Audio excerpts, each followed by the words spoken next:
Great, so it is 1:30 where I am in Linz, Austria. So we'll go ahead and get started.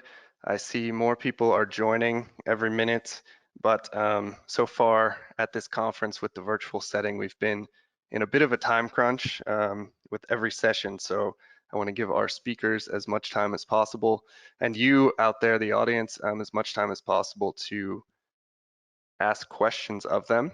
Welcome again.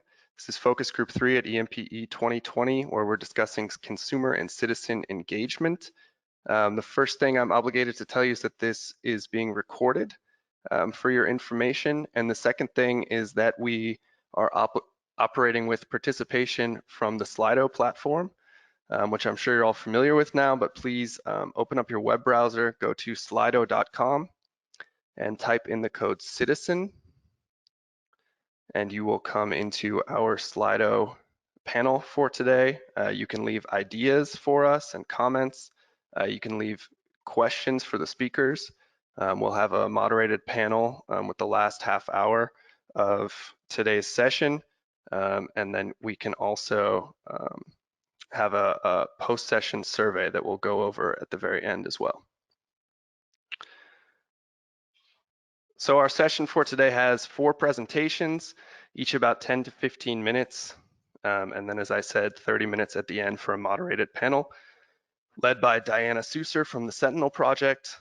Today's session is co-organized by the Smarties Project, which is not a modeling project, an energy system modeling project. It is an agent-based modeling project, a social science project from Horizon 2020, as well as the Open Entrance Project, which I'm a part of, and then the Sentinel Project, which Diana Susser represents. So what are we trying to learn about today? First off, we're interested in citizens and consumers in the energy system and trying to figure out if they are adequately considered so far in energy system models. So the first question is, are their behaviors and preferences represented well within these models? And if not, can agent-based modeling, this bottom-up approach, which we'll talk about later, can agent-based modeling improve this representation? Finally, are citizens well integrated into the modeling and engagement process? So we had about 30 responses to a pre-survey that some of you responded to, and we'll go through that really briefly. So first off, citizen and consumer preferences and behavior are already adequately considered in leading energy system models. 1 being strongly disagree, 5 being strongly agree. We see the median here is 2, so not so much, which means that this session makes a lot of sense to be having. Second off, are we familiar with agent-based models? We see across the gamut here, many people are very unfamiliar with them, some people very familiar with them. We're going to learn a lot from some of the leading experts here from the Smarting Project about agent-based models, and hopefully at the end of this, we will all be much more familiar with them. Next, agent-based models can be coupled with and add value to energy system models. We see the median here was 4, which says that everyone agrees with this idea. So why aren't they yet coupled with them? Well, there's likely some difficulties with that, which one of our experts will go over with you. Finally, agent-based models should be coupled with energy system models. We also see this as a 4, which is saying that people strongly agree with this statement, and moving forward, maybe we can see more cooperation between agent-based modelers and energy system modelers. And for our third motivation here, are citizens and consumers sufficiently engaged in the modeling process? This is saying, are they actually understanding these models? Are they using them? Are they getting to see the output and give their input into how the model is set up? We see this as a 2, which is saying people strongly, relatively disagree with this statement. So how can we do a better job of bringing citizens actually into the modeling process and developing the models?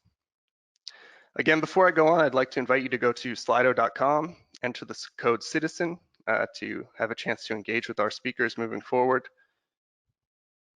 And I will now switch over to our first speaker for the day, who is Christian Clockner.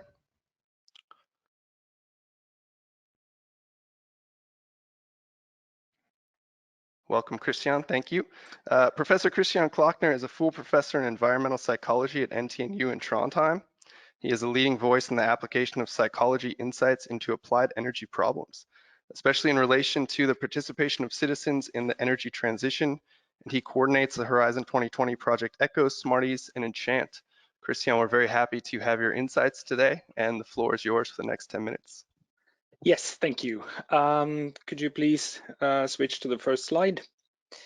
When we think about energy systems, when I think about energy systems, I'm not an expert on energy systems. I'm an expert on people, and what I show you here is kind of a network of people, which in my mind mirrors the network, the energy network, in many ways, but in many ways it doesn't.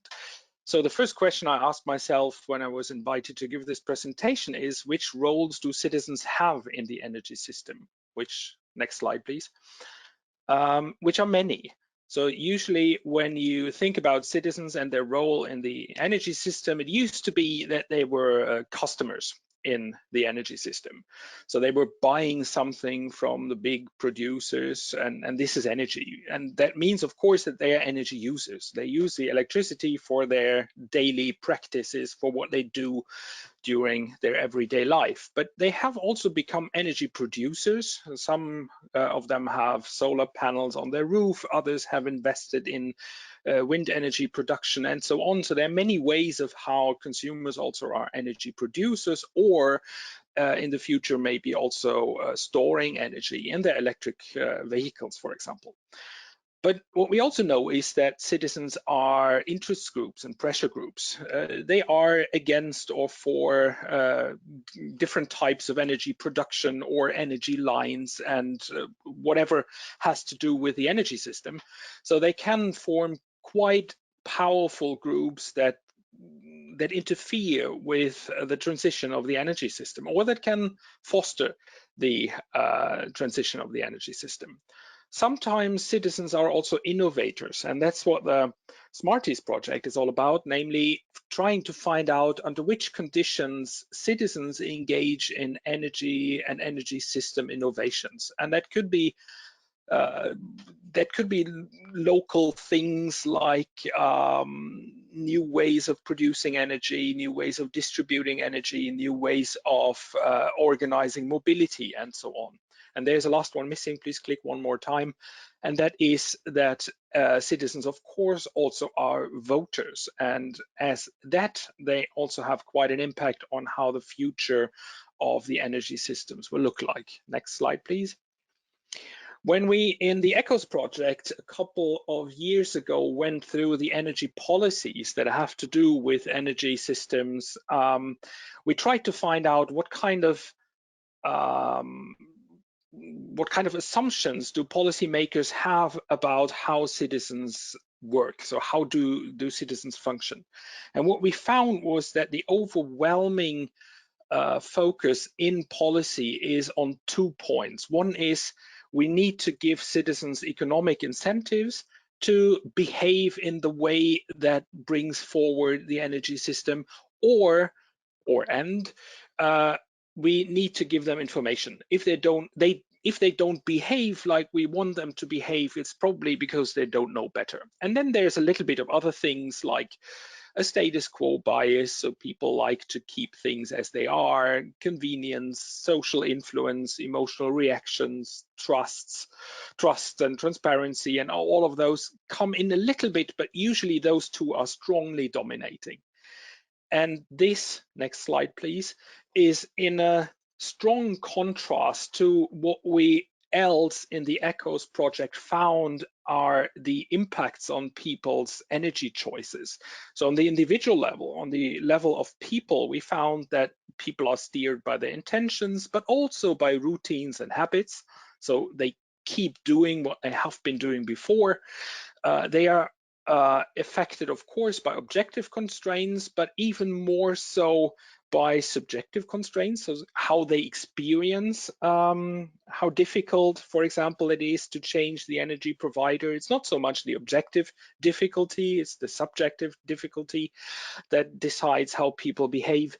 Then they behave in relation to their attitudes towards different types of energy production, different types of companies, and so on. But they also have personal norms and values, which are more overarching factors that influence the way people behave across different situations. So some people are more interested in saving the environment, while other people are more interested in economic prosperity, for example. And then people are affected by what other people do and say to them, which would be social norms. They also are affected by how much responsibility they ascribe themselves to changing things, changing the energy system in our case here. And they are affected by how effective they think their actions are. And they're especially the collective efficacy is interesting. So what can we achieve together as a group of people, as the group of citizens of a certain town, or as Europeans, for example? But then they also are affected by what they identify with, who they want to be, which group they want to belong to. That affects strongly which choices people take, and this impact is usually going through emotional reactions. So people make decisions based on emotional reactions and also based on all of these different factors here. And if we take now one step up on the next level, next slide, please, we look at the society around in which people are, because people are not alone. They are part of larger groups, they are part of smaller groups. And in society, you can see that the energy culture, a certain group of people or a country has an impact on how people relate to energy use, to energy systems, and so on. So you see in some countries, for example, a strong opposition towards wind energy, whereas in other countries that is not so much the case. The meaning of energy use, so what kind of meaning you ascribe to energy and what you do with it, is important. The historical events connected to energy production, energy use can have quite a big influence on how an energy system develops. One example here might be Fukushima, which had a strong impact on the German energy system. Normative practices, social performance, so how do groups of people agree on what is the normal thing to do? How do we trust or distrust certain actors in the energy system? And not the least, what kind of lifestyles are we in? So what are the overall overarching patterns of behavior that we have in a society? They contribute to energy choices and how they are made. And if we even take one step further, next slide, and look at how companies, how authorities make decisions, they have more of a focus on economic performance, how policy instruments affect companies, for example, but they also have this dimension of environmental concern. What kind of infrastructure is available? How does it fit the economic interests? How does it fit environmental concerns and so on? Also, those things have an impact on how these types of actors make decisions. So we should not assume that companies make decisions purely based on economic considerations. And now going over to the Smarties project, because in the Smarties project, next slide, please, we are trying to develop models of people, models of groups of people, to see how such innovations in the energy system emerge. And these groups of people, or these systems that we simulate, they consist of different components. So we have there the local communities and their social networks. So the network of people is quite important for agent-based models. We have the energy-related social innovation as a component here. So what is it that we're interested in? For example, in one of the models, it's being connected or not connected to the local heat network.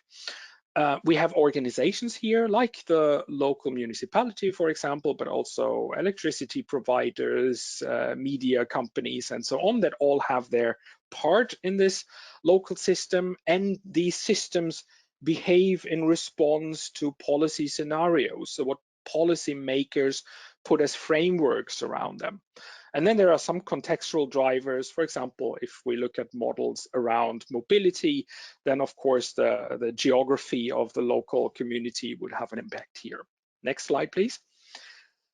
So what we build our models in Smarties on is, or took a starting point among other models in a consummate model that was developed by one group that is participating in the Smarties project. And this model has been developed further for Smarties. And one basic assumption in this model is that people have different types of needs, and they make decisions to satisfy their needs. And if their needs are not satisfied, they take action to increase satisfaction of their needs. So they do something to get their needs into balance. And this has to do, the actions they take have to do with what kind of opportunities they are faced with and what kind of abilities they have. And how they decide for which types of actions to take depends on if they are quite certain about the outcomes of their actions or if they are not. So if they know this will happen if I do this, then they are certain. But if they just have never done it and try it for the first time, they don't know if it's going to work. And then there's a higher level of uncertainty. And depending on the combination of those factors, they take different strategies to satisfy their needs. Next slide, please. So we have in the center of this automatic human model that we build here in Smarties, three types of need. We have experiential needs, which is basically I want to have it nice and good right now in the moment. So for example, if I think about transportation, I want to be safe when I bicycle. I want to have nice weather and blah, blah, blah, blah, blah. So all of those experiences at this point in time are one type of need. But people also have social needs, which means they want to have appreciation by other people.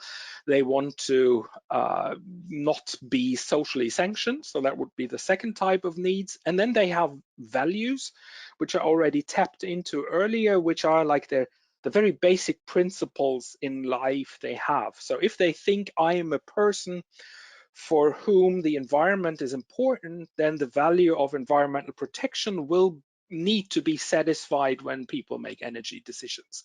And then depending on how these three types of needs are satisfied in a given situation, people might take action to change their behaviors. And people can take two types of actions in our agent-based models. One is that they do something with their behavior, and the other is that they communicate to other agents. So they can try to convince other people of their position, they can give other people information, they can hear what other people have to say. So the interaction between people is one important part. The other important part is change of behaviors. Next slide, please. So what would happen in our Smarties model is that a person, one of the actors, has a certain level of satisfaction of the different needs at a given point in time and has an expectation how those needs are satisfied in the future, in the next time step in a way. And then this person evaluates if there is a mismatch, if the person needs to improve satisfaction of needs, and then the person takes action. And that could either be changing behavior or interacting with other people or doing both. And that, of course, impacts how other people adjust their behavior and their communication.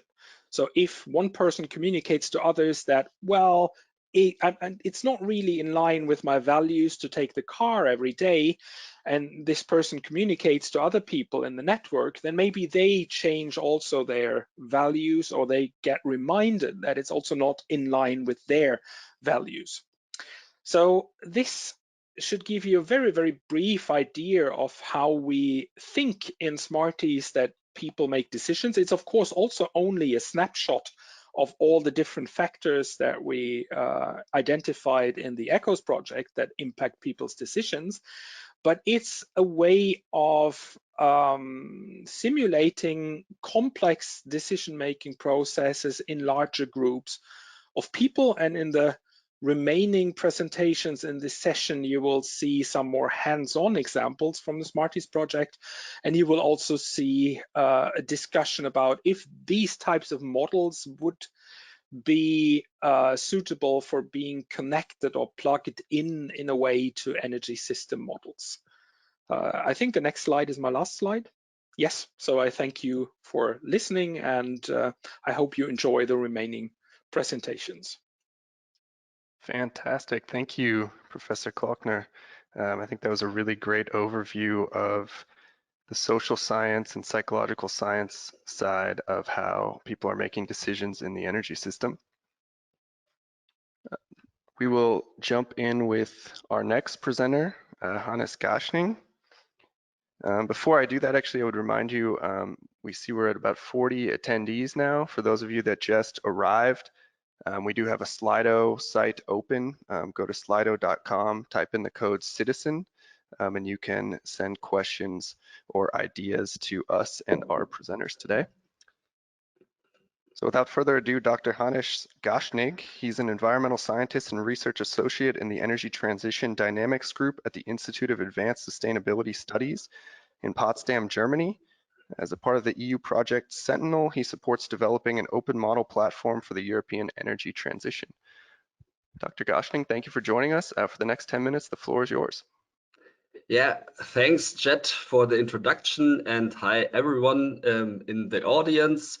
I'm co-leading the stakeholder participation process in the Sentinel project, and I would like to show you some findings from our engagement process today about the user needs of energy models. So next slide, please.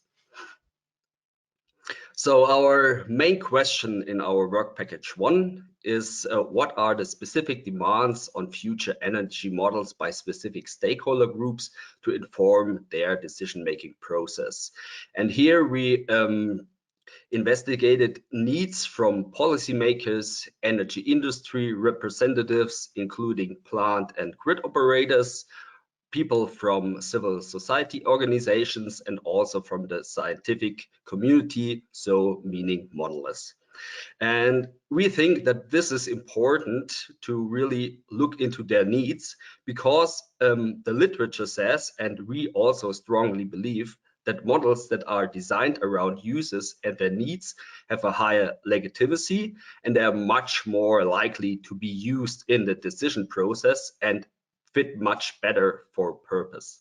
So next slide, please. How did we engage these people to identify and prioritize their needs so that we know better what to do first, how to improve our models in the Sentinel project and the model platform that is being developed there better? Here we combined certain methods to arrive at a qualitative and a quantitative overview, but not only on overview of needs, but also to look deeper into those specific needs and to come up in the end with a robust finding about prioritized needs.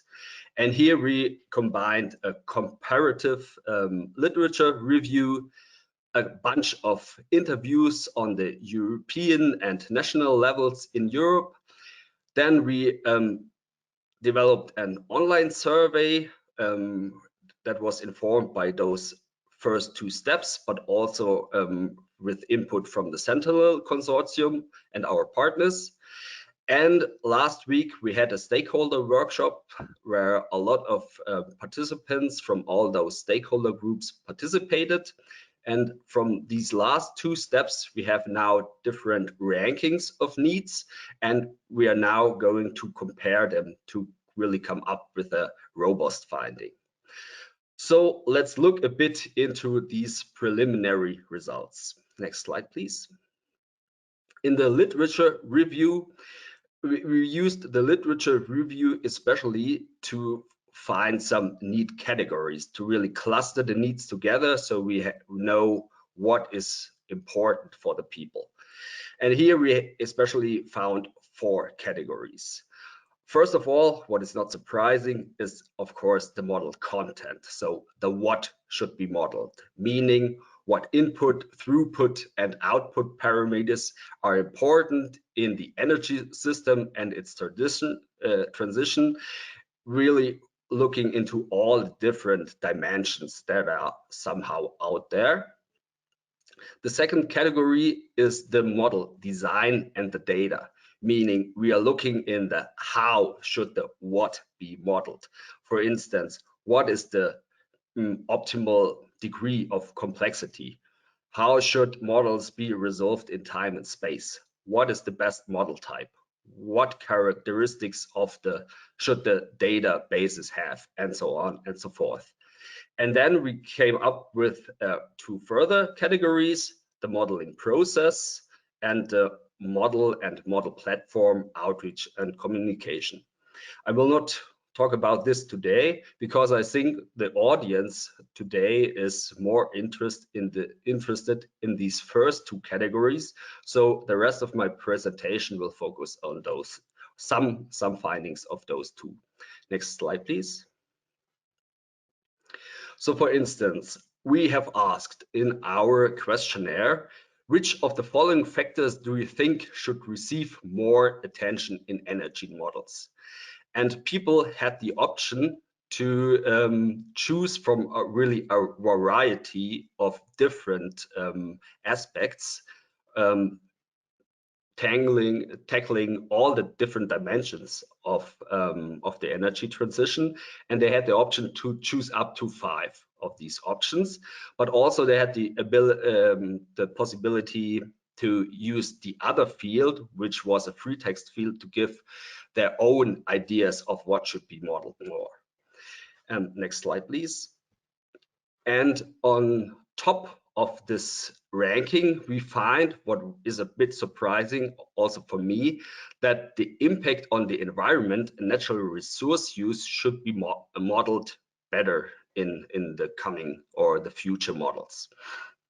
And we also found this in the interviews. Oh,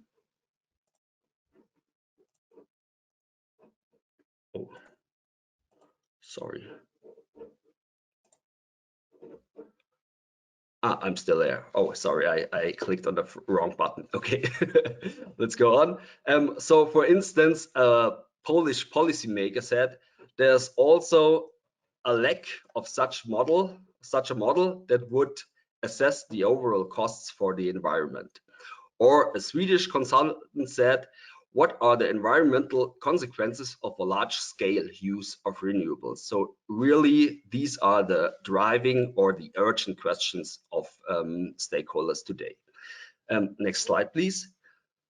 But also, social aspects are ranked really high. Almost every second participant in this question said that behavior, lifestyles, and heterogeneity of consumers should receive more attention. For instance, an EU industry representative said, I would say that modeling of social behavior might be very relevant for modeling potential outcomes. But also the social impact of the transition, for example, with energy poverty or distributional impacts, was ranked really high. Next slide, please. But also the economic and technical dimension was perceived as really important, especially here with a extended perception of costs, including external costs, was important, and also the innovation perspective, so the development of new technologies and services. However, I think that you have specific models that you work with, and not all of these dimensions are relevant for all your models because they have a specific purpose. They look in all these aspects from a specific angle, and so not everything must be included. So I also have included in this presentation some findings from the model design perspective, which I think is really interesting for all of those models. Next slide, please.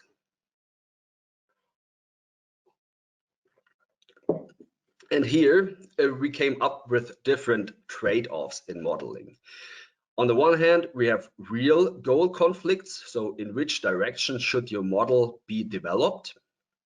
but also somehow time constraints, meaning that you only have limited women and manpower in your project, but that there are so many possibilities to produce results. And so you also have to decide what results you should produce. So we included in our survey this question: which model feature quality is more important to you? And we had a Likert score where people could show high preference or low preference for one of those options. And so we found that for most of these trade-offs, next slide please, there is a clear tendency towards one of those options, meaning the majority prefers, for instance, open source models, fit for purpose models, forecasting models, and so on. But on the other hand, we also found that for some really basic decisions in modeling, like the question, should it be simple or should it be a complex model? Should it be an optimization or a simulation model? Or should we focus more on policy options? So finding the right policy options or finding the right targets, climate and energy targets. It's not really clear. There is no majority for one or the other option. But for the other trade-offs, we found some tendencies, I'd say.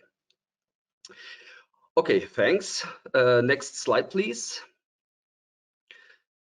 So these results, but also other results, were input for our interactive online workshop that we had last week. I cannot really tell you much about the outcome of this workshop. Currently, we are collecting all outputs, documenting them, and try to analyze them, as we had plenary and some breakout sessions focusing on the different model types that we have in Sentinel. But we are now going to write a deliverable that is due in November this year. So I hope we can provide you with more information soon. Next slide, please. So maybe to wrap up my presentation, some conclusions, or let's say more hypotheses, because it is just preliminary results that I can show you and not really a robust finding. So in the model content, there are a lot of challenges that are still remaining and need to be incorporated in models more. And from my perspective, now really begins the wicked work, because more and more people say that the socio-technical transition is important and not only techno-economic aspects. And also we have new ecological challenges to be tackled. And also those needs are also closely followed by expanded cost perception and new progressive technologies that should be incorporated in models. And on the other hand, we have here designed trade-offs, and they are really everywhere in modeling. And I hope that the survey results, also on this aggregated level, can help you somehow to find better, to make better basic decisions, to really fit your models to user needs. And here we, for instance, find that the majority prefers existing, fit for purpose, realistic open source models and comprehensive, progressive and 1.5 degree Celsius scenarios compared with less progressive scenarios. So thanks for listening. I hope the results that I showed you are exciting for you to some degree. We are now going to analyze them further and also to incorporate more differentiated discussion, especially looking deeper into those different stakeholder groups and see whether there are differences in their priorities. And yeah, if you would like to read the report, we will put it on ResearchGate, but also on our Sentinel project website and on our personal employee profiles on the for instance, the ESS website. Okay, that was my presentation, and thanks for listening. Great stuff, Dr. Goshning. Thank you very much for joining us. Obviously sharing a different and very relevant perspective about what do people actually need out of these models. Also, there was a strong link with what we saw in plenary 3 this morning, where some new models were actually considering some of the issues that you raised and that your stakeholders raised, especially what's the impact on inequality, energy justice moving forward of different pathways. So I think it's a positive thing that we are making some progress on some of these needs. So please submit your questions to Dr. Goshning on Slido with the code CITIZEN. We will now move on to Dr. Gujarro Berdinas. She is a member of the Smarties Project, holding a PhD in computer science. She is an associate professor at the Faculty of Informatics at University of A Coruña in Spain, and a member of its laboratory for R&D in artificial intelligence. Very happy to have her with us today for the next 10 to 15 minutes. Berta, the floor is yours. Thank you, Jed. Good afternoon, everyone. In my presentation, I will talk about some basic concepts of agent-based modeling, and I will use one of the cases from the Edge 2020 Smarties project to illustrate some of these basic ideas. Next, please. We all know what a model is. It is a simplified and purposeful representation of a real system that we create with the goal of answering questions about that system, understanding how things works, explaining some behaviors, or even making some predictions about them. What I would like to emphasize here is that agent-based modeling does not differ from other, I would say, more classical approaches, and therefore the words simplified and purposeful are also key questions. Next, please. In agent-based modeling, a system is described from the perspective of its constituent units, and in short, it's modeled as a collection of autonomous decision-making entities called agents. Each agent individually evaluates its situation in a given context and makes decisions following some rules that define its behavior. They may execute several behaviors according to the system they are representing, like, for example, selling, producing, consuming. And what is very important, they interact with each other. An agent, for example, could be a star in the sky, a vehicle in a transportation network, or a citizen. Next, please. The Edge 2020 Smart Grid project, as Christian already told us, studies how the roles of various stakeholders influence the dynamics of social innovation using 10 cases of social innovation across Europe. The main objective of the project is to try to understand how, what are the mechanisms that facilitate the acceptability and good reception of this project by the citizens.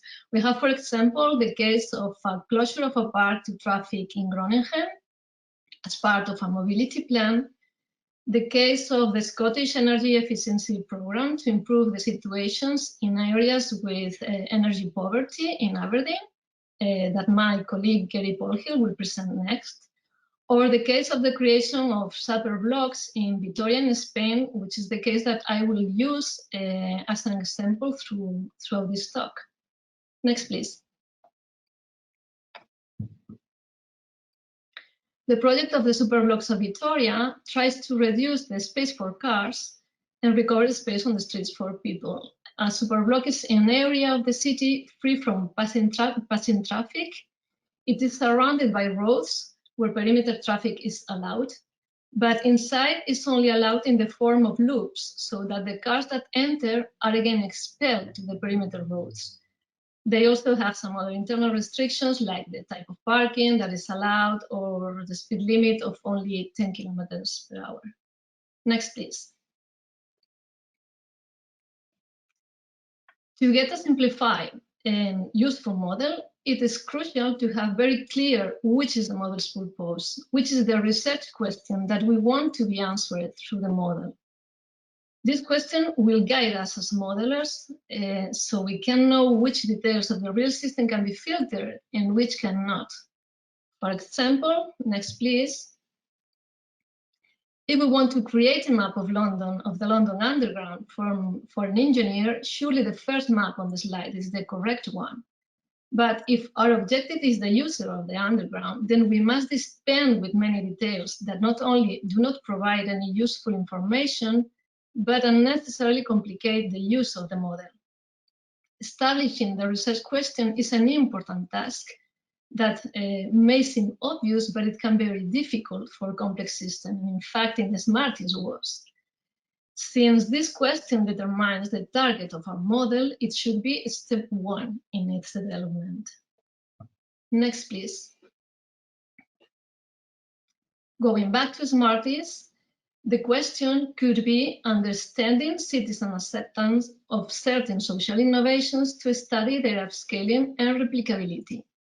This is a very good objective for the project, but this is not a valid research question for a model, because how can we measure that?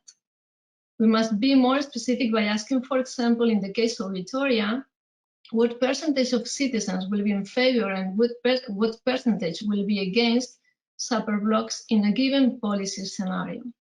With this question at hand, we are ready to go further. Next, please. The next thing we must do is to identify which are the important actors to represent in our system, that is, our agents. The first formulation can be based on our preliminary knowledge about the system to be modeled, some empirical knowledge, theories, previous model, or even our imagination. Next, please. In the case of the superblocks of Vitoria, we definitely identify the citizens as main actors. But since we want to know their point of view or position about the superblocks, we need to model some other actors that influence on that position. For this reason, we have also included the city council, the press, and some relevant associations that played a role in Vitoria, such as neighborhood associations and an association of cyclists. Next, please. As a third step in the development of the agent-based model, we have to put our agents in a virtual environment and decide how they interact in that environment. We have to ask what processes are essential to our problem, what factors are of great influence, how do they affect agents. Next, please.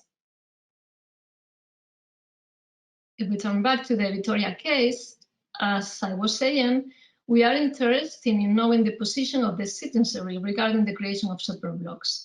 And one of the main issues that influence the position of the citizens is the opinion of others. Therefore, it is necessary to define the social network of the citizen agents, which will be made up of friends, family, co-workers. We need also to define the main process that they can carry out in our system, what agents can do. In our system, the agents can communicate. This will be the main process, communication. The agents will be able to communicate their point of view to other agents, as well as ask other agents for their opinion. Next, please. Once we have made our simplified assumptions to represent our system, we are clear about what agents we have and what they can do, in our case, communicate. It is time to go through the details. What are their state variables? How the agents behave? Next, please. As Christian already told us, as the Smarties, our citizen agents follow the human architecture that has been defined as part of the project. This architecture is inspired by social scientific theory and links agents' perception, motivations, decision-making, and communication. In this model, each citizen has 3 categories of needs. Just to remember, they have experiential needs, for example, related to comfort, such as I want to get to work quickly. They have social needs related to feeling accepted or maintaining a social status. And the values that an agent has, such as I don't want to use forms of transport that contribute to ambient pollution. When an agent is faced with different behavioral alternatives, he chooses the most satisfactory one with respect to each of the 3 blocks of needs. Next, please. However, sometimes they do not have a clear alternative that produces satisfaction in the 3 blocks of needs. When this happens, a cognitive dissonance occurs.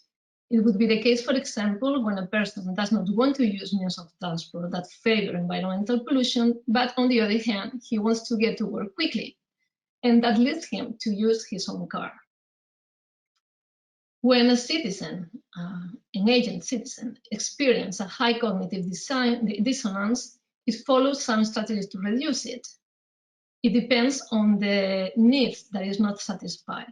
If the dissonance is related to social needs, the agent sends its opinion to the citizens on its social network to convince them to reach the same decision. On the contrary, if the dissonance has to do with the values or experiential needs, then the agent inquires the other agents in its network to know their opinion, and with the possibility that they make him change his mind in some aspects. Next, please. Regarding the other type of agents, which we have called in our model critical nodes, their behavior is less complex. Their position is static. They always defend the same position, the same opinion. Their role is to try to influence citizens, and for this, the critical nodes will communicate with them when they detect certain levels of oppositions to the point of view they are defending.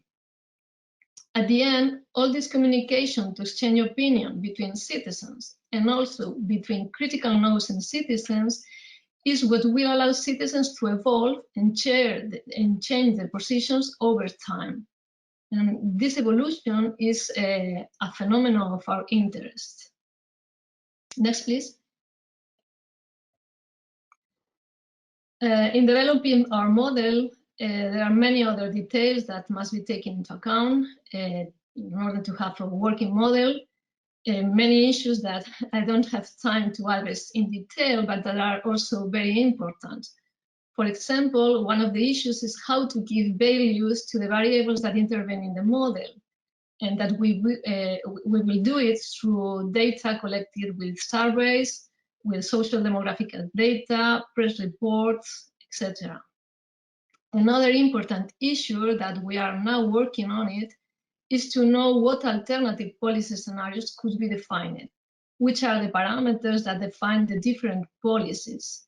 And there are many other questions, many more questions, like how to deal with trust between agents, or how they are easily influenced.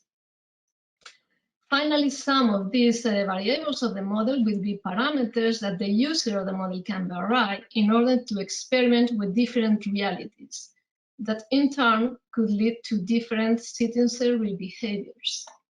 Next, please. Our final goal with the model is to create models that capture the essential causal mechanisms of the social system. If we are able to reproduce the empirical reality, later on, running these models under a variety of initial conditions will allow us to explore which different futures are more or less likely based on different conditions and policy scenarios. Ultimately, these models will allow us to learn from success, to understand how public policy developments and community dynamics interact, so that we can identify the risk of failure and mitigate it at an early stage in our future projects.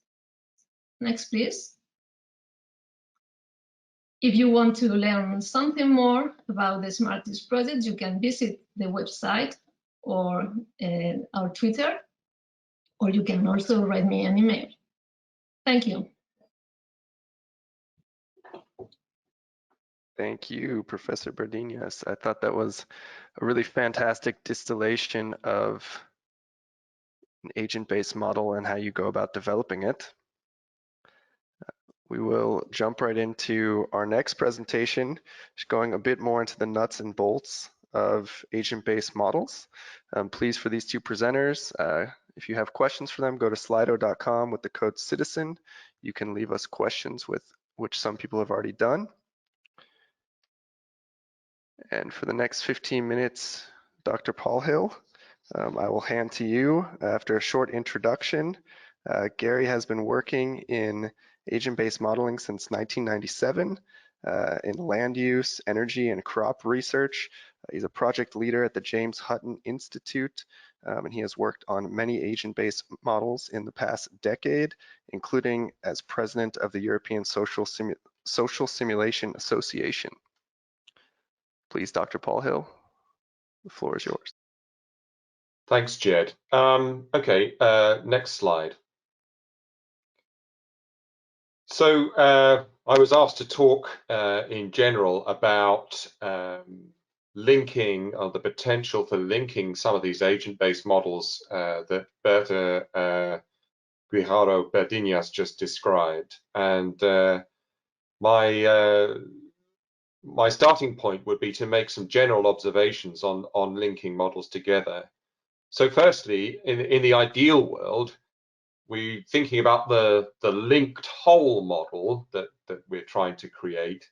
That would ideally be the model that you would have built from scratch if there hadn't been any other models already that you wanted to couple together.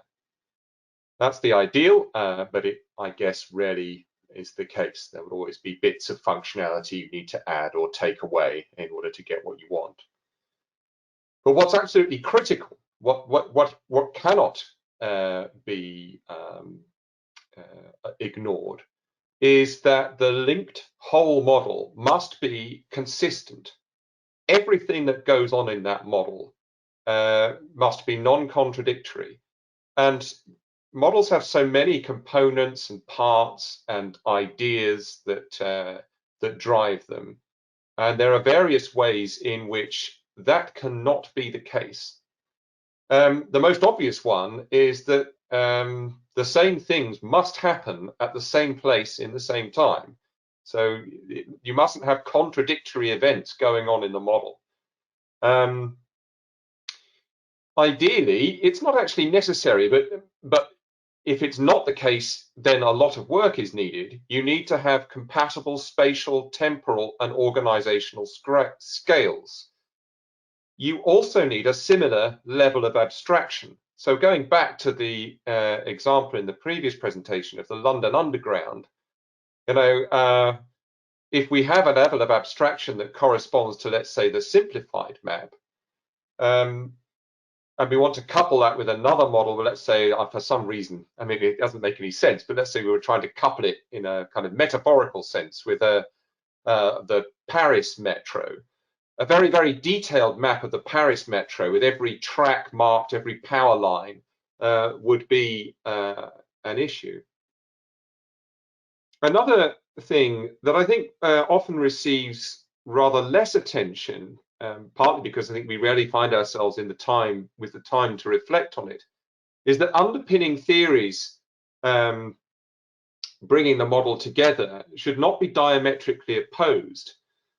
You know, there are philosophical positions in science and in the individual disciplines, and especially when we're coupling social models with physical models, we need to be cognizant of the different kind of philosophical perspectives that people are bringing to the simulation of the system. A lot of these issues with consistency have in fact been given some attention in the computing science literature under the heading of semantic heterogeneity.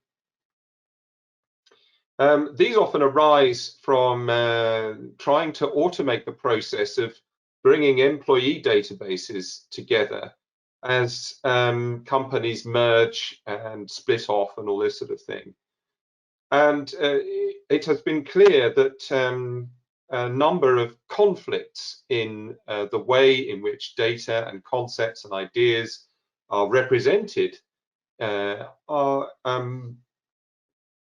categorized. So, for example, you can have naming conflicts, which occur when, for example, you might use a different name for the same idea or the same name for a different idea. So, for example, you could talk about the status of a person.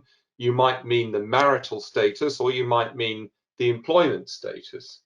Scaling conflicts might occur when you use different units to represent the same idea. There can be other kinds of conflict as well, to do with the way in which things are represented. So, for example, you could represent someone's name just as, full name. So you just have one word for it, or one field for it in the database. And then you might have two fields for their first name and their last name, and you might have another field even for what they're known as. The computer scientists had this great hope that they would be able to solve all this automatically using metadata. But as the sort of right-hand diagram illustrates, even if you label the things you're connecting, you can still end up with a whole that doesn't make any sense. There's a classic issue that can occur when connecting social and technological or biophysical models together, really due to the much more significant pedigree and history of providing models in the biophysical sciences. So, for example, you might model every last drop of water in a river basin every millisecond. But because we've not got so much experience or history of modeling social systems, you just have something very crude and simple modeling the whole social system.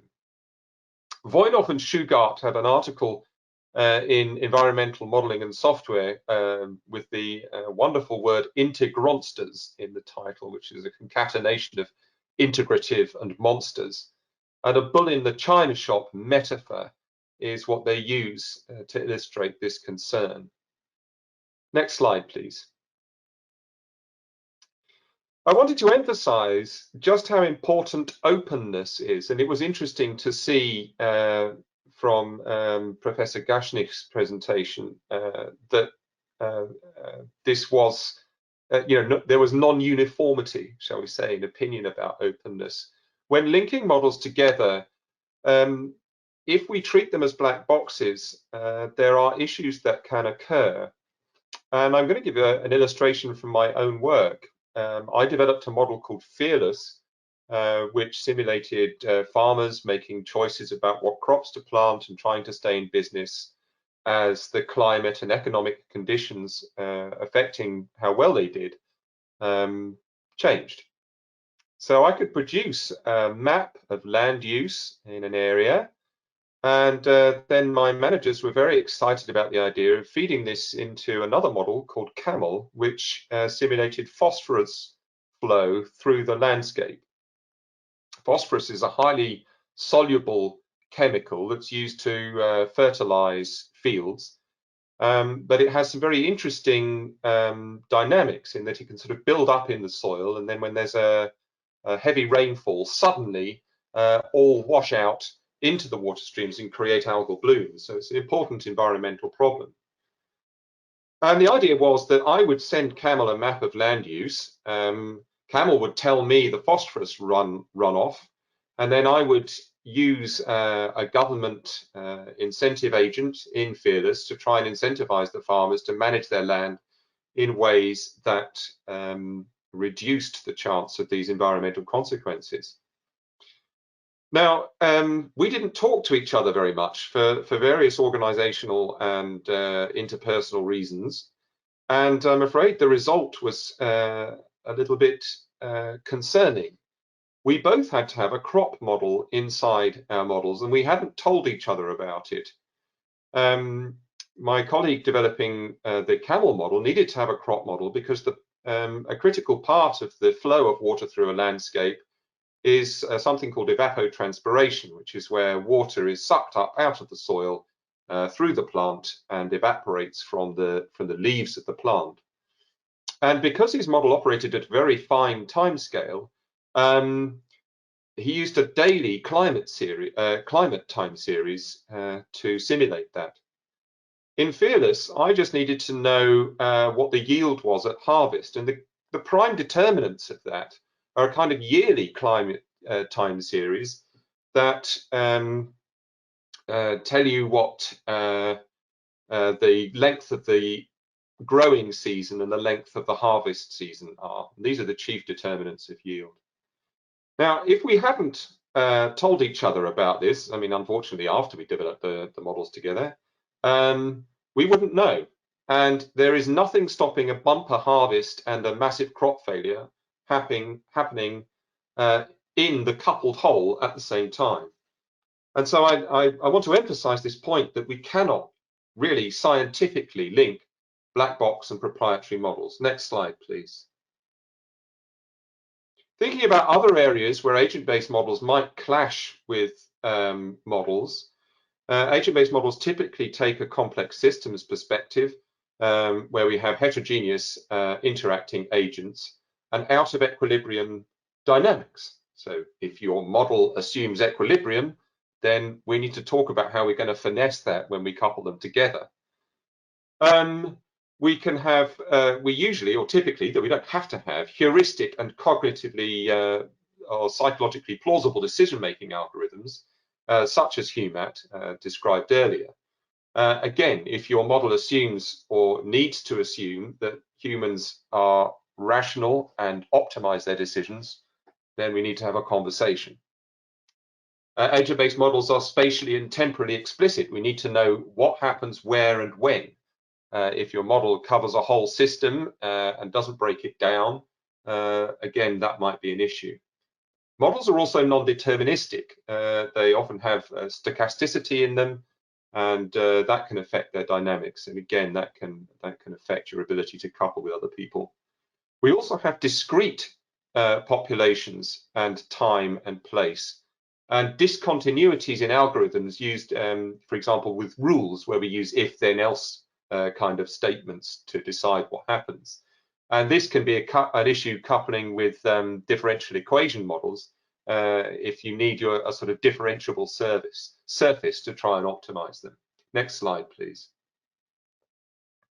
I also wouldn't want to pretend that agent-based modeling was a well-established discipline with you know, a set of standards and methods that can just be rolled off the shelf. Agent-based modeling needs investment in order to develop these kind of more established methods. And I wrote a paper in Geoinformatica that outlines sort of various scientific research agendas that are needed to make that happen. They also have high data demands if we're operating in empirical context, because we need to know what individual people do and what they think and how they differ and how they influence each other. And we often don't have access to that kind of fine-grained data. Again, these things can be finessed, we can deal with them, but you know, it's important to be aware. The other thing is that if we wanted to do large-scale models, especially let's say across the whole of Europe, there can be significant computational demands. To handle the stochasticity issue, you would often run a model several times under a single setting anyway. But we have lots of parameters, so there can be you know, lots of different combinations to try. And well, we would typically find that on a single computer, you couldn't comfortably run a model, let's say, of 10 to 100,000 agents. So running a model for, I don't know, 150 million agents, which is possible, is not technically trivial. They can generate an awful lot of output. So even once you've run the model, processing those outputs can be demanding. And this makes, that same reason makes communication and visualization challenging. We're also a very cautious community about interpreting our models in a predictive way, partly because of the complexity. of the systems we're studying. Next slide, please. However, we have the potential to bring quite a lot because we can simulate some of these social behaviors. We can simulate the emergent dynamics of people interacting in their everyday lives and adapting and changing to new infrastructure and new constraints and work on their life. And I've put this graph here, which is a capture of the frequency with which demand for energy in houses measured with very fine-grained data. I think it's 1 minute loads in this paper by Wright and Firth in 2007. And you'll notice that they're heavily right skewed. So although your mean load is is around, well, it's 0.8 of a kilowatt there, the maximum load is 9.3 kilowatts. And these kind of fat-tailed distributions are what we classically observe in complex systems. Agent-based models are very, very good for handling some of that complexity. But our agents don't have to be humans or individuals. We can also simulate energy companies trying to make investment decisions in infrastructure, trying to compete with each other for customers, and even competing with each other in a marketplace for energy. We can also simulate local, regional, and national governments, adapting and changing policy in the light of observations they make of the system. Next slide, please. There are various modes of coupling, and really all I wanted to take away from this slide is that although it's ideal to have a full feedback loop from an agent-based model back to the system, it's not necessary. You can just use models to create scenarios. You can then use agent-based models to provide scenarios for a system model and vice versa. So next slide. So really, to summarize what I've said, linking any models together, you need to be absolutely sure that there is a consistency in scale, level of abstraction, and an awareness of the issues associated with semantic heterogeneity. Linking with agent-based models, you need to be aware of their complex systems perspective, their demands for data, and that there are several different options for coupling. I think that's my final slide. Yeah, thank you. Fantastic. Thank you, Gary. It was really interesting to see that issue of linking agent-based models with energy system models discussed so plainly. In the intro survey that about 35 people took, we saw that everyone rather strongly agreed with the idea that agent-based models can and should be linked to energy system models. And I think, Gary, you just showed us why that hasn't happened on the large scale yet, because there's a lot of complexity there that we need to figure out moving forward. So we're happy to have it can be done, this. but it needs work. Yeah, great. So I will hand over to our moderator for the next 30 minutes of discussion, who will invite you to do a post-presentation survey that's now live on Slido, Diana Susser from the Sentinel project. Thanks, Jed. Yes, thanks to all the speakers. I think that was really a nice series of presentations, like coming from the need of stakeholders to better integrate behavior, heterogeneity in models, like then having the examples from the Smarties project, how this could be actually done, and then, yeah, facing also the challenges of how we could potentially integrate ABMs and energy system models. So yeah, just a quick reminder, please take now part in our pre-survey. Our pre-survey is now online, so just go to slido.com, use the code citizens, and please respond to the questions you are seeing there. Also, keep going posting questions. We will change in a bit to the questions we got already, but please feel free to approach our different speakers.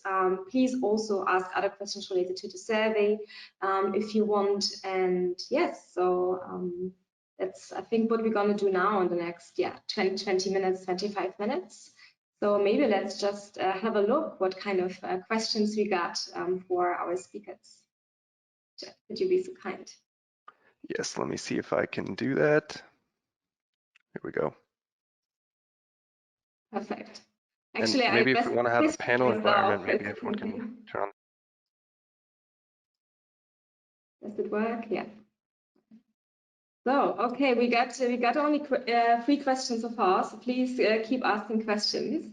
The first actually came from myself, so I'm quite keen to learn more about opportunities of how to integrate agent-based models and system models. I think we heard already about the challenges, but maybe there's more to discuss how this could be done, maybe also in terms of like discussing, maybe also just results together, but not trying kind of to link specifically those 2 kind of models. Then we have the question regarding the open source models, that there are many out there already, and if there would be not time to focus more on collaborative work. I think we had a quite nice example here from Gary, right? It showed that he developed something together with another colleague, and then they started just talking at the end. So maybe some perspectives here, how this could be done, and maybe again also the question if there's also some way maybe to start a collaboration between agent-based model development and a system modeling from the beginning. And then another question like the UMET framework we got introduced to from the Smarties project. So what is maybe the social psychological foundation of these models? Can you maybe say something about this and the basic values? So maybe we start with these 3 questions. Maybe all of our speakers can come back with video, and also unmute yourself, please. It's good to see you back all here. Who wants to start first? Well, I could say something to the psychological background of the HUMAT model. It's not one psychological theory. There are a number of theories feeding into this model, among them being dissonance theory that was mentioned by Berta in her presentation. There are some theories around need and need satisfaction that we put in here. So what we did is try to identify specific mechanisms of how people make decisions in a number of psychological theories, and try as mechanisms that can be formalized. So that was like the driving factor here, because we should be able to program them into like the decision rules for the agents. So we had theories about how social influence changes parameters in people. We use theories about how people handle cognitive dissonance. We have theories how people make behavioral decisions, and how you would put quantitative values on these different aspects of the equations that in the end come out of this. Okay, very interesting, Christian. Thanks for the insight. Maybe then, like regarding this, like just a question back. So how do you actually then value the different factors that lead to the decision making in your model? Like you said, there are different factors influencing decisions, but how do you decide which value you give to which one? What we do in Smarties is a combination of different techniques. One is that we use existing data sets that have measured some of the parameters. We have also done surveys with the relevant populations to get like starting values for key parameters in our models. But some of them are also based on assumptions that are fed by theory rather than like empirical data. But what we try is that we base our models as much as possible on empirical inputs. But then, of course, when you look at how models develop over time, you can validate them against historical data, but you cannot validate them against, well, you can, of course, if you model something and then wait what happens in the future, you could also validate them against future data. But what we use is usually data input from one point in time. Sometimes we have also longitudinal data that could be used there to get a feeling for how things develop. Okay, great. Thanks for the insights. Maybe Berta, do you want to add something on that? Maybe also addressing the challenge of the data set that somebody asked here. What data sets are you using? Maybe can you report a little bit from your project how you go about this? For me, as a modeler, the more difficult part was to establish a relation between the 3 blocks of needs, because I'm not a sociologist, and the variables and the questions that we do have to ask the people, the citizens, and to link together with the policy scenarios to know up to which point the certain policy is related to my needs as a citizen. So this was a very difficult part, at least for me as a modeler. But and I think is a step of the model that takes a long time to get to a good questionnaire, to a good survey. And this is a very interesting question: how to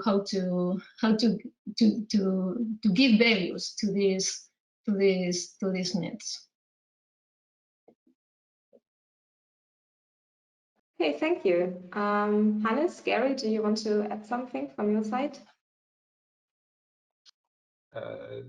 Not on that specific topic, but certainly I can respond to Tom Brown, the anonymous person, about open source models, and Daniel Hookman as and when called upon. Sure, please go ahead. So in terms of validation, to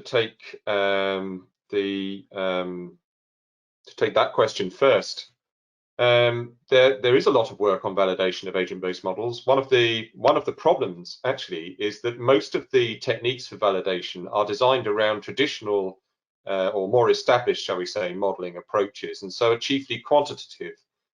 But this does not tell the whole story of what an agent-based model is doing. If you imagine the approach, let's say in classical statistics, of getting a data set, fitting a function to that data set, and then measuring your error from that function, that is very different challenge, if you like, in agent-based modeling, where you're trying to generate that function as an emergent property of the interactions a layer down.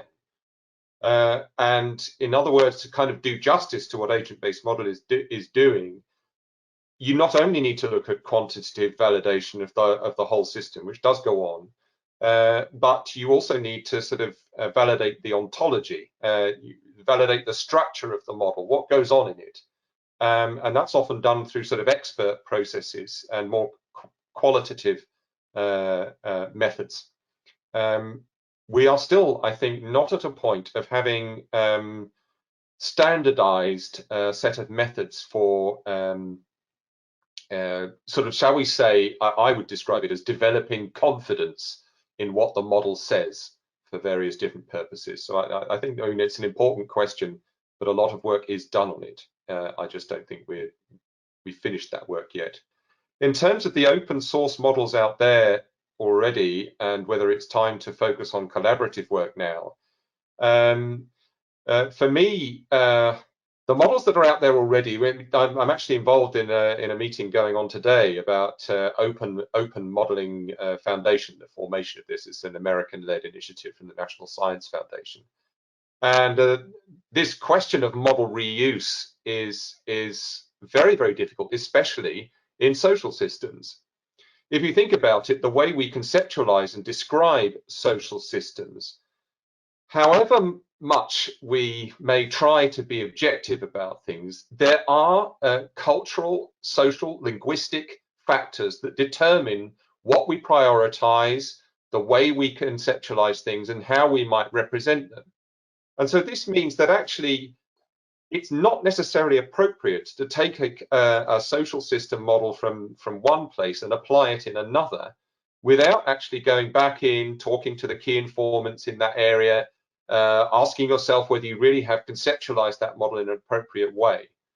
But focusing on collaborative work, I mean, absolutely, this is vital. It's vital for two reasons. Firstly, because we need to overcome this impasse in how we get models to talk to each other, which is partly a technical issue, but is also partly a cultural one. But also, I think modeling, as Hannes was saying, is a social process. So people need to be involved in it, not just the modelers going away and hiding in a room and coming up with some magic little black box later, right? You need to be involved in it because you need to understand what's going on. And finally, as regards work going on to try and ensure consistency and completeness? Yes, there is. There are various authors in Europe, and there have been work, particularly in a project called Seamless, it's very famous, on trying to do this. It can't be automated. That is the essential outcome of that work has been that this process cannot successfully be automated. It needs some kind of human oversight. That's me. Thanks, Gary. Great insights. Something from the others to add on the points to validation, or potentially also how we go about the integration or the linking of agent-based models and system models in the future.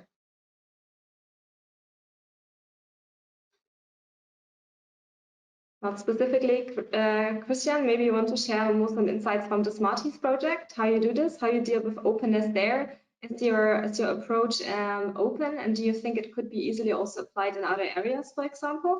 Or how do you think about this?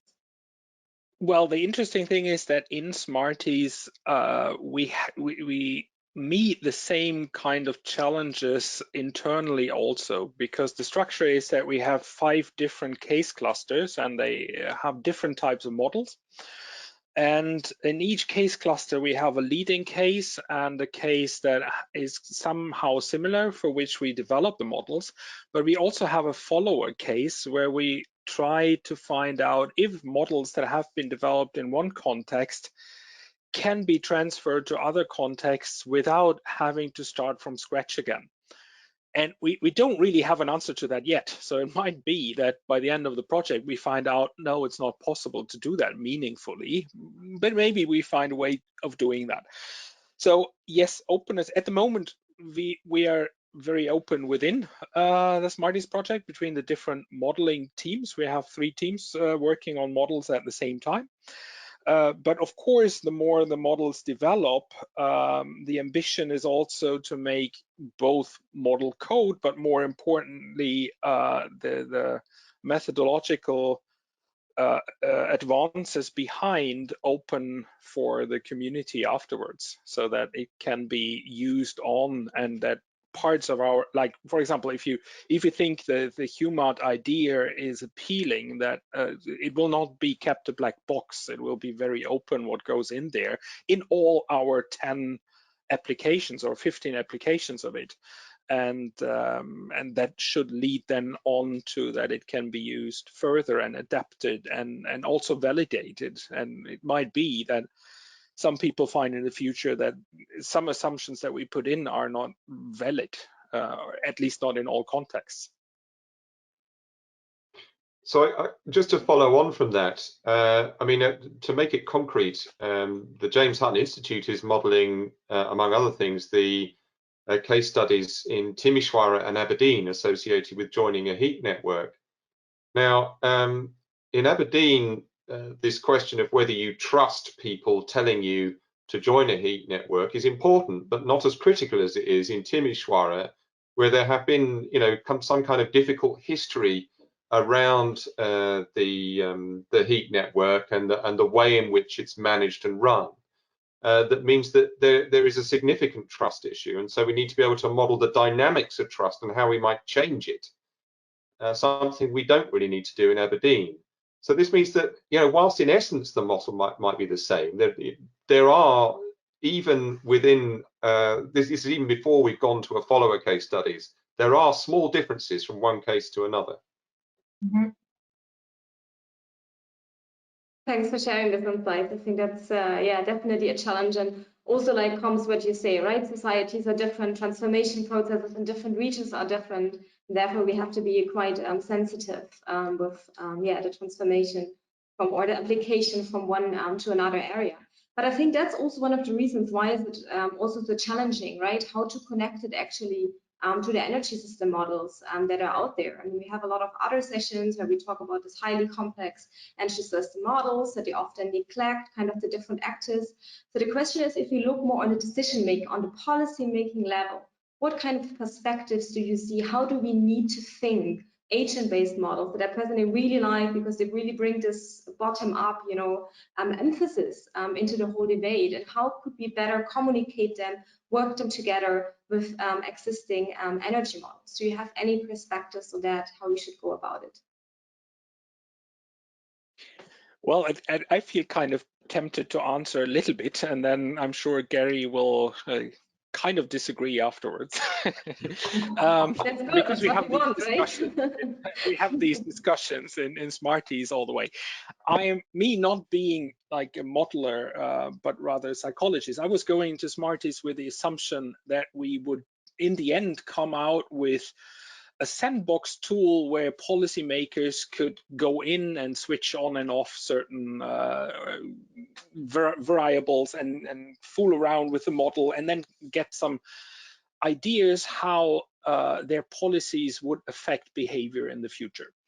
And since we started with Smarties, I have learned what Gary also pointed out today, is that agent-based modelists are very, very careful not to be understood as people with a glass bowl to look into the future. So what we can provide with agent-based models is a tool that can explore likely variations of a scenario. So we have assumptions that are based in empirical realities. And what we can do is that, given these assumptions and given our models are correct, we can explore what could be likely variations of that of that reality if you change something of the policy making. And this is what we are now working towards in Smarties as one of the final big outcomes, that we are both trying to develop a tool that makes exploring such alternative versions of realities explorable, easily explorable. But on the other hand, we also say that, well, if you really want to go into depths, this cannot be done just online. So there we would say that then you would need to do a more in-depth workshop with our modelers, where we take in the local context better into the models, where we explain what is happening,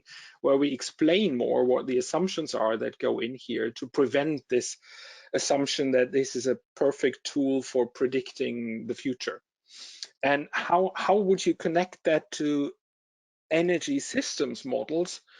Well, I would say that the models are so different in the like level of abstraction, that I would rather say that agent-based models give you a taste of the heterogeneity that you need when you think about consumers, for example, as one role, one agent, but also other types of agents in the energy systems models.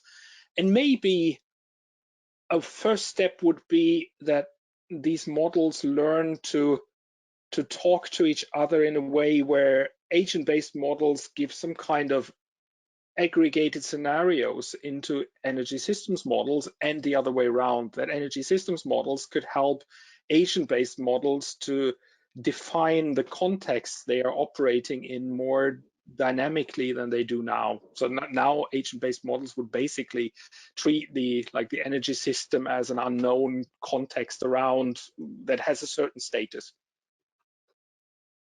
So I'm not. Yes, quickly answer this, please. Yeah. Yeah, I'm not going to disagree with Christian. No. So that's good. I would emphasize that I would see this version where you can see what we've done as more like an advert for the in-depth full process where we collaborate with you on a model. And this then leads into this question of the concrete linking of ABMs and energy system models. I wouldn't link them together for the sake of it. I would link it around a question that needs to be answered, and let that question, that problem, drive what you do, and be ready that both the energy system models and the agent-based models that we might bring to that collaboration might well need some adjustment to make that happen. So you don't link for linking's sake. You do modeling because you have, well, it goes back to what Bertha was saying about having a purpose in mind. And so you let the question and the purpose drive what you do. Thanks, Gary. Great. Maybe then also back to Berta. Do you want to say something before we look to the polls? Maybe some final insights, impressions, feedback from your side to the others. I agree with both Christian and Gary. I don't think there is a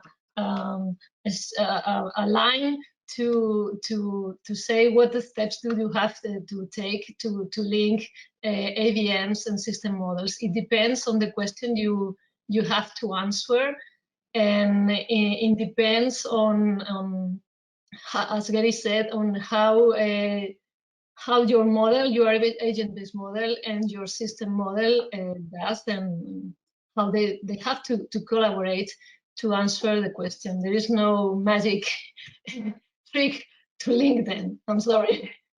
I didn't expect that, to be honest, but thanks for pointing it out again. But yeah. So Hannes, some last words from your side before we look to the poll results? Anything you want to share? Yes, maybe to this one point about the collaboration again. Well, the point that I want to raise is somehow linked to this, but not it does not really match one by one.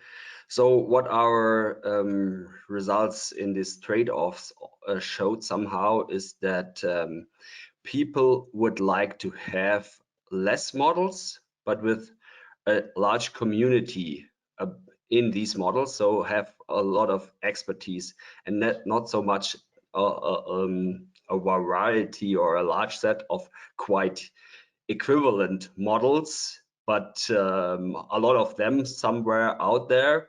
So somehow to reduce the amount of models that are existing.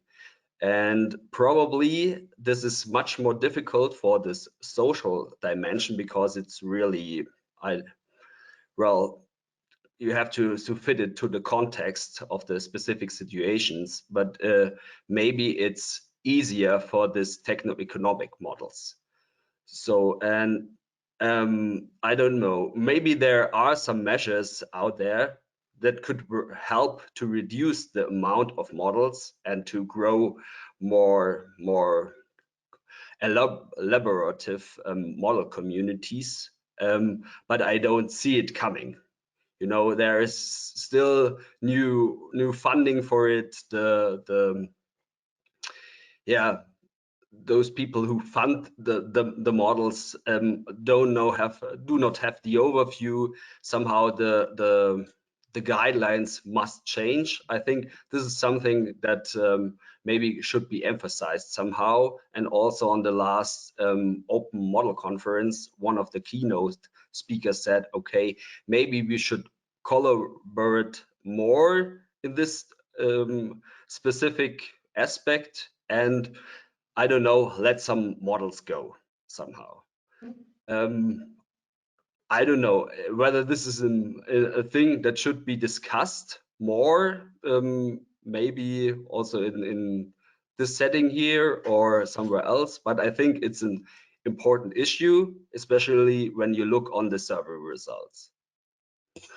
Thanks, Hannes, for sharing these insights. Unfortunately, we don't have time to discuss it in this session. It doesn't mean it doesn't happen somewhere else. I think it's quite a progressive statement, but I think it's a nice conclusion in general that, yeah, collaboration is important, like among the AVM community, but also with other, yeah, with the energy system modelers. And that addressed also like the first question in the survey we actually gave to you. Can agent-based models be coupled with and add value to energy system models? And the majority, 42% of the respondents agree that they can add some values, AVMs are useful. So that's kind of a good statement for this, besides all the challenges yeah, we might face in the integration, as we learned today. Let's have a look to the other questions we received. Should agent-based models actually be coupled with models? Still, I think that was also like, there was a high agreement also before on these questions, and it's still high. So even we had kind of this critical reflections here on how it could be done. Still, it's, yeah, there's a high agreement, and this should be done. And let's go further with other results. citizens and consumers should be more actively engaged in the energy modeling process. So here also like kind of coming back to what we have seen before, like some agreement, but also some mixed feelings, some people that are unsure about it. I think, yeah, Hannes didn't show the results here from the Sentinel project today, but I think there is some room for improvement. And I think he kind of nicely showed that it might be actually quite important to engage them here to some extent at least. Do we have another one?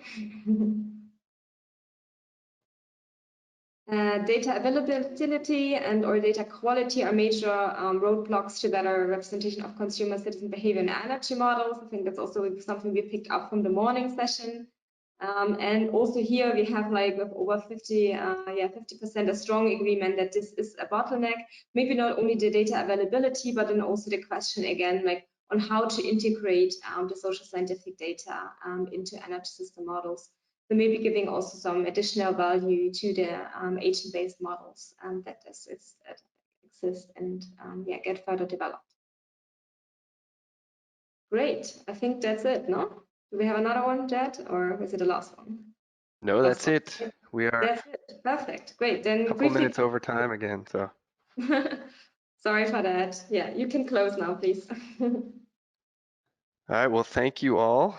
Really appreciate it. Thank you to the speakers. Thank you for the participation in the surveys. We'll go through that in our report that we write up about this. I thought it was interesting that people actually got a little bit less optimistic about joining agent-based models to energy system models. I thought it would be the other way around, but I think seeing the reality of the differences here was a bit striking. So hopefully we can move forward from there and find ways to overcome some of those complexities. So thank you again to our speakers, really appreciate it. Thank you, Diana, for the fantastic moderation, and enjoy the rest of the conference all. Goodbye. Thanks to you, bye. Thanks, Jed. Thanks, Diana.